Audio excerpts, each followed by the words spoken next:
Hey everybody, this is David Petty. I'm a chess expert and I'm here for the Chess.com YouTube channel to talk about the 3 phases of a chess game. And before I do that, I want to talk about generally goals in chess.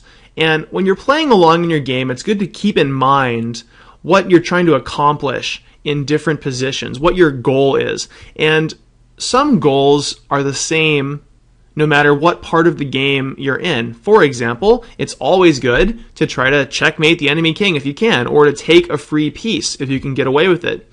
But other goals depend on maybe the specific position or what phase of the game you're in. And when I say phase, what I mean is a chess game is like a story, and every story has 3 parts: a beginning, a middle, and an end.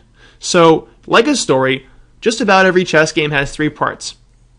The beginning, which is the opening, the middle, which is called the middle game, and the end, which is called the end game. And the strategy and the goals of the different parts of the game are very different from each other. Now, of course, not every single chess game has all 3 of these parts. For example, here's a chess game that only goes 2 moves and ends in the opening. This game never had a middle game, it never had an end game, and it barely had an opening, right? Because checkmate happened right away. This is the fastest checkmate possible. But most games will not end instantly like this, and they'll have an opening, a middle game, and an end game. So now I just want to give a brief overview of what the strategic goals are in the opening, the middle game, and the end game. So the opening is all about developing your pieces, getting your guys out. To do anything in a chess game, you're going to have to use your pieces, right? I mean, you can't just do everything with your king. You have to go out with your army and accomplish things. And right now, at the start of the game in this position, your pieces are pretty bad. Every chess piece has a certain potential for how many squares it could control if it were at its most powerful. For example, here the bishop has how many different squares that it can move to? Well, it has 13 squares. So this bishop is doing fantastic. It can move to as many squares as it ever possibly could, and that is a good bishop. Likewise, this rook here is doing pretty well. How many squares can a rook move to on an empty board? Very good. A rook can move to 14 squares on an empty board, 7 along the file and 7 along the rank. A queen, the most powerful piece, can move to a total of 27 squares when she's at her maximum potential, right? You can barely see the queen here because she's got so many arrows shooting out of her. And the knight can move up to 8 squares when it's at its maximum potential. But at the start of the game here, how many squares can your bishop move to out of its possible 13? 0, right? The bishop can't move. How many squares can the rook move to?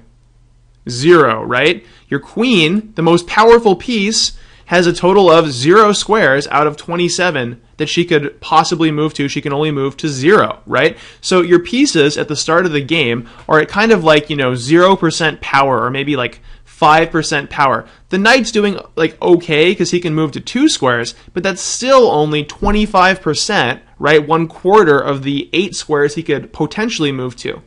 So the goal of the opening is to kind of wake your pieces up, bring them out, and help them to attack squares and kind of live up to their full potential. So an excellent first move in the game is the move pawn to e4, because it activates 3 of your pieces. Well, 2 a lot and 1 just a little bit. How many different squares did your pieces gain access to from that move? Count them up really quickly. All right, your pieces gained access to 11 new squares. 4 squares for the queen this way. 5 squares for the bishop on this diagonal. And 1 new square each for the king and the knight, right?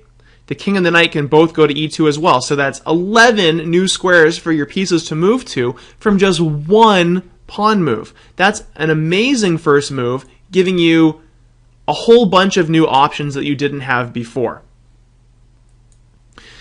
Compare this first move, e4, to the move h6 by black.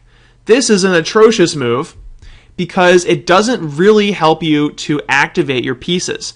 It's true, it gives your rook one new square, but first of all, even if you move your rook to this h7 square, he doesn't improve, right? He still only has one square. You can kind of move back and forth, and he's not getting any better, right? Secondly, even if you gain one square for your rook, you took away one square from your knight. So the sort of total number of squares you've gained access to for all your pieces is 0, right? +1 for your rook, -1 for your knight. This would be a bad way to improve your pieces and help them reach their potential. So let's say white plays another good move, and that would be the move, for example, bishop to c4. Now, why is that a good move? Your bishop was already controlling how many squares? Good, your bishop was attacking 5 squares, right? And after you move him out to c4, he's still controlling those 5 squares on the diagonal, but he also gains access to a new diagonal over here, gaining 4 new squares. So he used to be able to move to 5 squares, now he can move to a total of 9. So that's almost doubling the power or the sort of reach of the bishop. So that is a very good move. It's called improving your bishop, or we use the word in chess, developing him, okay? Now, another principle for the opening is that it's good to improve your pieces, but you don't want to spend too much time just improving one piece. For example, you could move your bishop back to b3, and that would technically improve him a little bit because on the c4 square, he was not being defended by anybody, and on the b3 square, he is, right? That makes him a little bit safer. But that's a very minor improvement for the bishop, and it would have been a lot better to instead improve one of your other pieces. For example, if you play the move d4, you're giving the other bishop a whole new diagonal to work on, right? He gains access to 5 new squares, which is a lot better than just protecting one piece that wasn't even under attack. So it's good to help your pieces realize more of their full potential, but it's also good to spend about one move on each piece and then move on to the next piece, because the amount you can improve this bishop here, which is like at 0%, versus this bishop, which is already at like 75% power, is a lot more. You can improve this guy by a lot more than you can improve this guy. Now, 3 more quick principles about the opening. The first one is that we like to control the center of the board, and we're going to have a lesson on the center on a different time on the YouTube channel. But the long and short of it is this. The center is the crossroads of the chessboard, right? A lot of different files, ranks, and diagonals shoot through the center. From the center, your pieces can move in any direction and go to any sort of side of the board. If you have a knight here in the middle of the board and the action is over here on the king side, the knight can hop over there quickly and join the fight. If you have a fight over here, the knight can quickly hop over to that side and join the fight over there. So it's very flexible to have your pieces in the center. Number 2 is that you don't want to make a lot of pawn moves in the opening. And if you think about it in terms of improving your pieces, how many squares do your pawns control at the start of the game? Exactly, they control 2 squares, right? And what is the maximum number of squares a pawn can ever control? A pawn can only ever control 2 squares, right? If we move our pawn to e4, well, it's nice that we put our pawn in the center, but he still is only controlling 2 squares. It's true that the quality of the squares that he's controlling has gotten better, because now he's attacking squares in the center and helping us control an area of the board that we want to control. But still, he was already controlling 2 squares back at home, right? So there's not as much to gain by pushing your pawns out. The main thing you gain by pushing your pawns forward is releasing your pieces. So you only need to make 2 pawn moves to get all your pieces out. You move your 2 center pawns like this, for example, and that releases both of your bishops. Your knights can come out, by themselves because they jump. The queen doesn't have to go out too far at the start of the game. And then the last principle of the opening is that you want to get castled. And we say that the opening is over when you've castled your king, you've developed all of your minor pieces, your bishops and your knights, and your rooks are connected. That means your rooks are sort of attacking each other here and looking at each other. And this would be a perfect opening for white, developing all of his pieces. Meanwhile, black was, I don't know, jumping his knight back and forth in circles and not making any progress. This would be a perfect setup for white in the opening. Now here is a sample middle game position that I sort of invented, and it vaguely resembles a Roy Lopez, but the middle game is kind of the largest and hardest to define of the three parts of the game. But in general, what you're trying to do in the middle game is two things. You're trying to take pieces, you're trying to win material, take more of their guys than they can take of yours. And number two is sometimes you make checkmating attacks against their king, okay? You can also try to saddle them with weaknesses, but that's a little bit of an advanced concept. So to aid you in winning material, which is really the main thing that happens in the middle game, is that you trade pieces and you try to get more.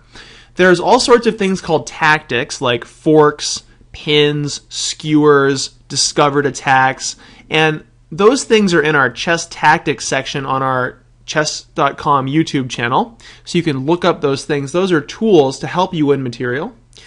But basically in the middle game, you fight for a while and trade off pieces, and you reach the end game when you've traded enough pieces for your king to be brave enough to come out from his castle and fight. So the end game is really different in that the roles of some of your pieces change drastically, and those two pieces are your pawns and your king. A big thing about the end game is that your king is now able to come out into the game and join, right? The king, we never tried to activate him at the start of the game, because if you activate your king by running into the middle, where he's strongest, then you'll get checkmated, because there's too many enemy pieces running around. But in the end game, when we've traded off pieces, with only a couple pieces left, the king comes out and fights, so we centralize our king. And the other thing we try to do is create and promote passed pawns. So a passed pawn is like this pawn because no enemy pawn can halt him in his advance to the other side of the board. When a pawn reaches the end of the board, it can be promoted, and so that is the goal of the end game. You activate your king and all your pieces, of course, and you try to promote your pawns. And this is a pass pawn for white because only the enemy pieces but not pawns can stop him, and this would be a pass pawn for black for the same reason. So there you have it. In the opening, you try to bring out your pieces, control the center, and castle your king. Once you've done those things, you enter the middle game where you try to win material and make favorable trades, and you reach the end game when enough pieces have been traded off for your king to be activated, and you try to promote your pawns, and ultimately when you have a big enough material lead, you promote your pawn into a queen, and you go checkmate the enemy king. And those are the three phases of the game and the corresponding general strategies and goals that go with them. I hope you enjoyed this video, and I'll see you around on Chess.com.